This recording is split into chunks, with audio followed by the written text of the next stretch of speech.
Ho bisogno del vostro aiuto. Adesso tra il pubblico passerà un microfono e io chiedo alla persona a cui arriva il microfono di dirmi 3 cifre. Quindi per esempio 628 oppure 934, 3 cifre.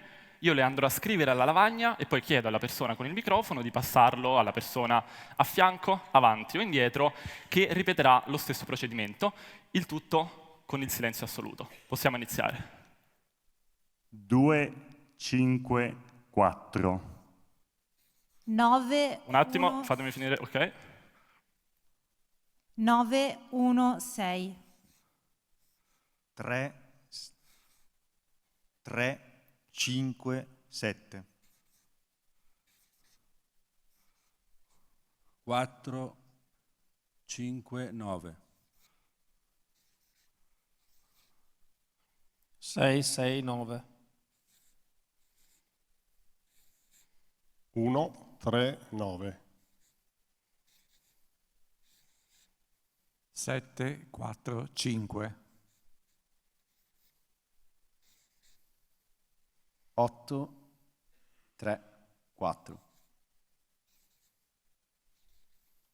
0, 0, 0. 1, 3, 6. 9, 2, 8. 9, 5, 6. 5, 7, 2.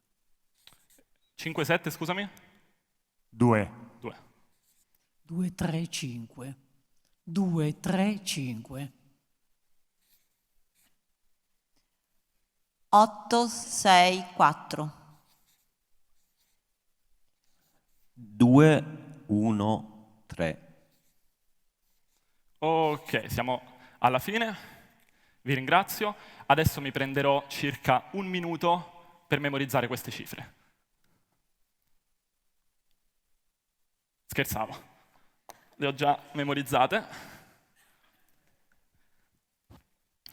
Allora, abbiamo 254, 916,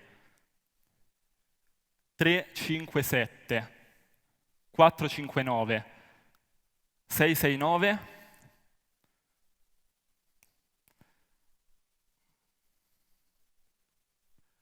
139, 745, 834.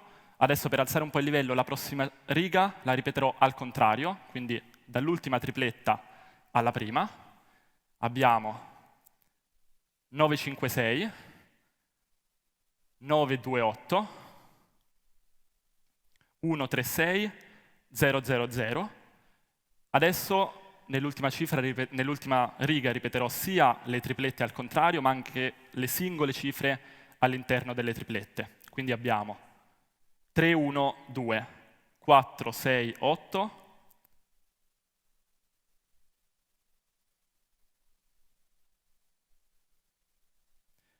5, 3, 2, 2, 7, 5.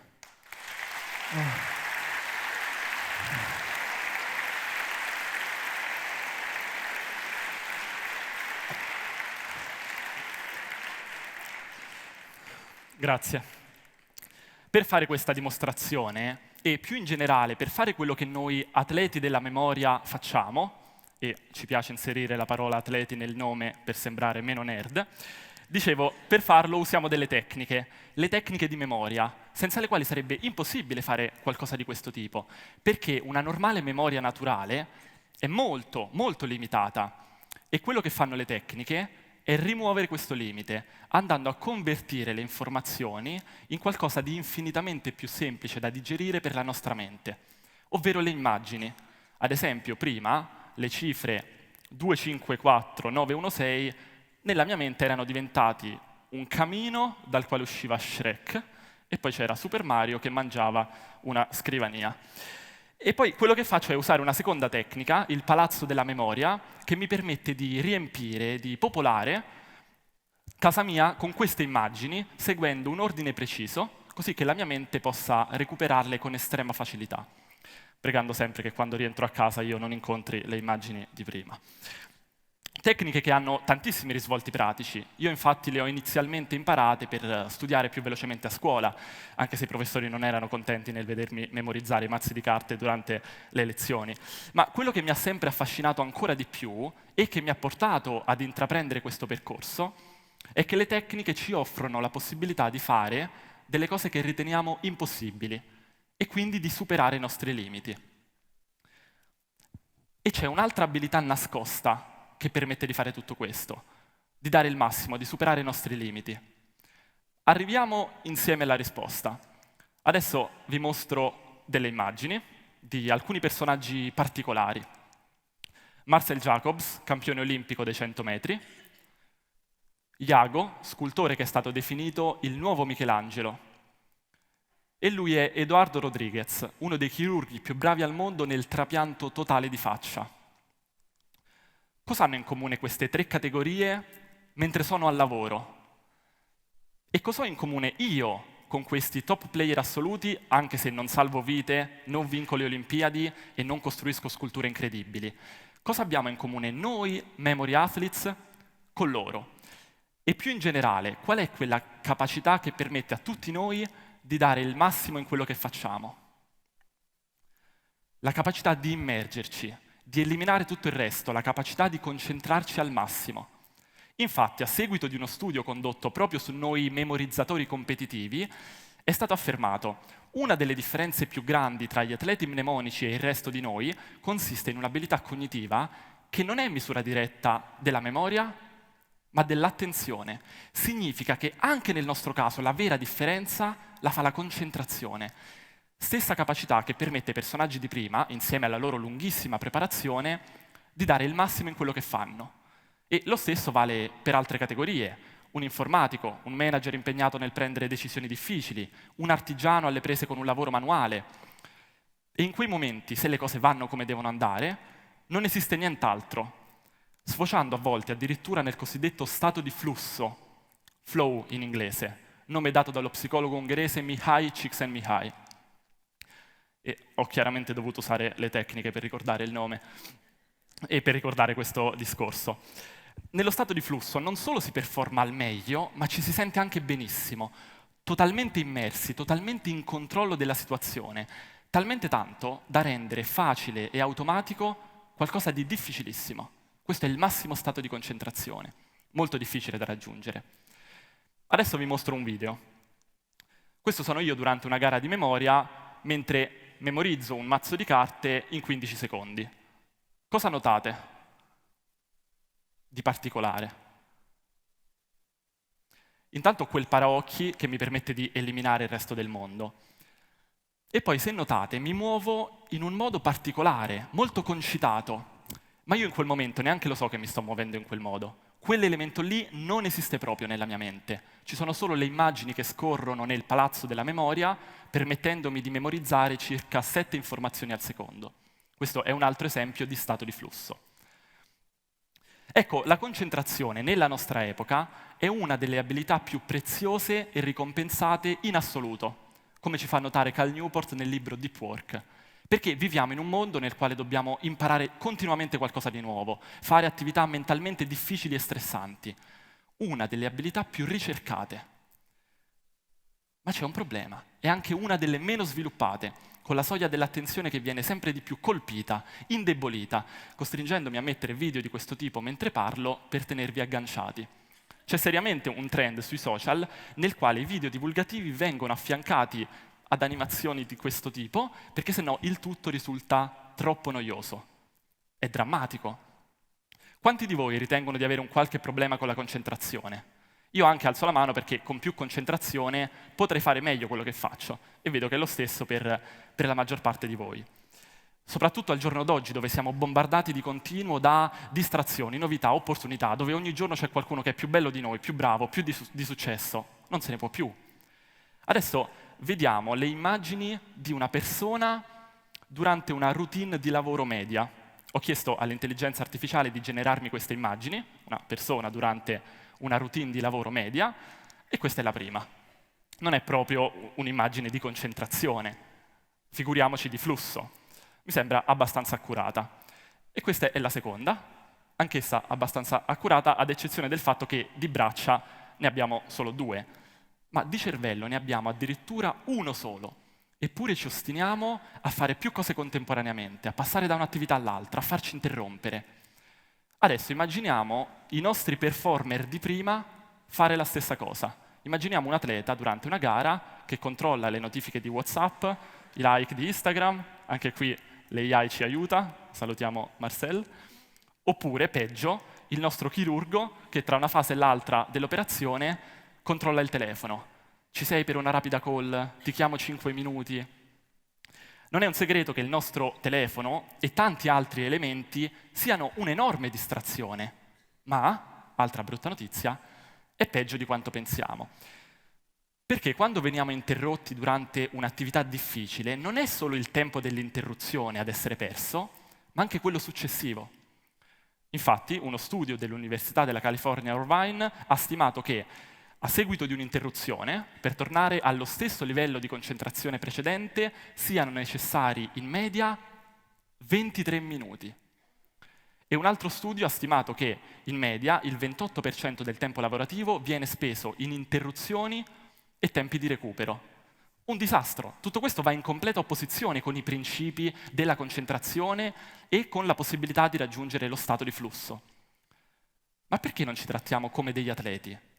Perché non consideriamo l'attività lavorativa come una performance da curare, proteggere, limare, e lo stesso vale per qualcosa che ci piace fare, una passione, il tempo speso con le persone che amiamo, perché anche lì permettiamo che le interruzioni esterne rovinino l'esperienza, sempre con un piede in quello che stiamo facendo e l'altro nel telefono. Perché non ci trattiamo come dei performer? Ecco, io l'ho fatto, l'ho dovuto fare. Per anni ho ricercato e sperimentato in modo da massimizzare la mia capacità di concentrazione, da massimizzare le mie energie mentali. Altrimenti non potrei fare quello che faccio. Prima, in pochi minuti, ho memorizzato qualche decina di cifre, ma il mio record, attuale record mondiale, è di 630 cifre memorizzate correttamente in 5 minuti. Volevo vincere i campionati mondiali e per farlo ho dovuto perfezionare questo aspetto su cui si fonda la mia performance.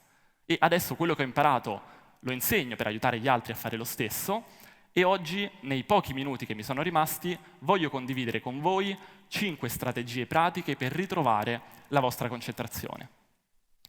Numero 1, cambiando l'ordine delle attività, il risultato cambia. Perché quando svolgiamo attività di cosiddetto basso valore, come mail, messaggi, riunioni, è come se la nostra attenzione si sporcasse, perché nell'arco della giornata accumula i resti di queste attività. Il fenomeno si chiama infatti attenzione residuale, ed è per questo che dovremmo sempre fare le attività più difficili e importanti all'inizio della giornata o all'inizio di una sessione lavorativa.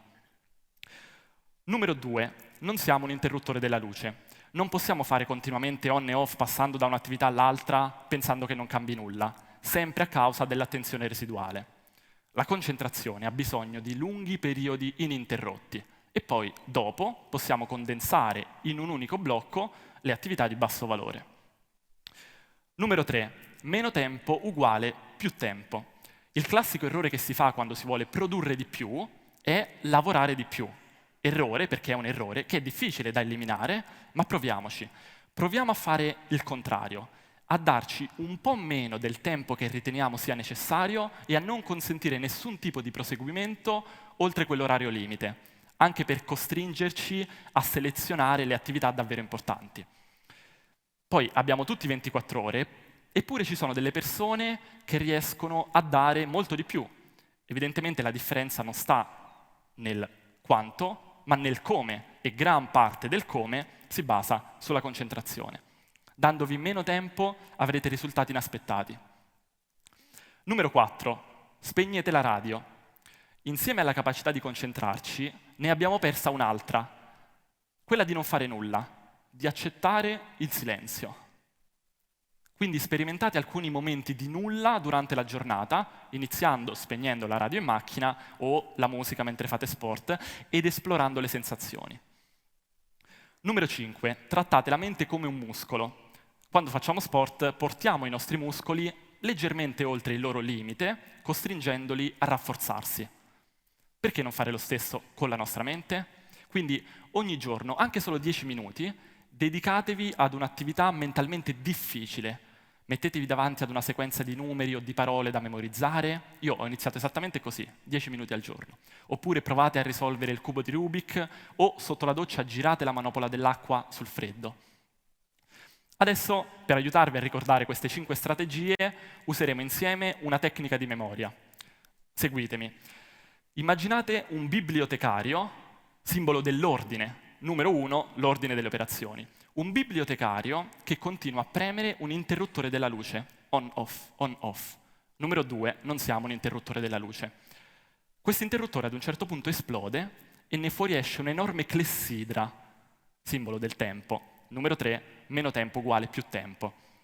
Questa clessidra però è una clessidra particolare, infatti all'interno, al posto della sabbia, al posto dei granelli di sabbia, ha tante minuscole radio. Numero 4, spegnete la radio. Tra le radio ce n'è una però più grande delle altre, con addirittura delle enormi braccia, delle braccia con le quali sta sollevando dei pesi.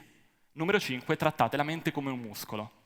Il bibliotecario preme l'interruttore della luce, esplode e ne fuoriesce una clessidra con all'interno tante piccole radio, e ce n'è una che sta sollevando dei pesi. Se ripercorrete questa storia nella vostra mente, riuscirete a ricordare le strategie. Ci tenevo vi rimanessero. In conclusione, migliorando la nostra concentrazione, migliorerà notevolmente anche la nostra capacità di produrre lavoro di qualità. E immaginate se riuscissimo a lavorare sempre concentrati davvero, se alcune attività come le riunioni durassero la metà di quello che durano. Quanto costa alle aziende non essere concentrati? E quanto costa invece alle persone aver perso questa capacità? La capacità di concentrarsi sia su noi stessi, che sul lavoro, che sulle persone che amiamo. Essere concentrati è il presupposto per essere presenti, che è il presupposto per essere felici. Quindi allenatevi, allenate la vostra concentrazione e migliorerà anche il vostro grado di soddisfazione e felicità. Questo non lo dico io, lo dice la scienza. Soddisfazione e felicità che ci renderanno predisposti a lavorare meglio, innescando così un circolo virtuoso. Coltivate questa capacità, coltivate l'arte perduta della concentrazione per superare i vostri limiti e vivere una vita con più soddisfazione e felicità. Grazie mille.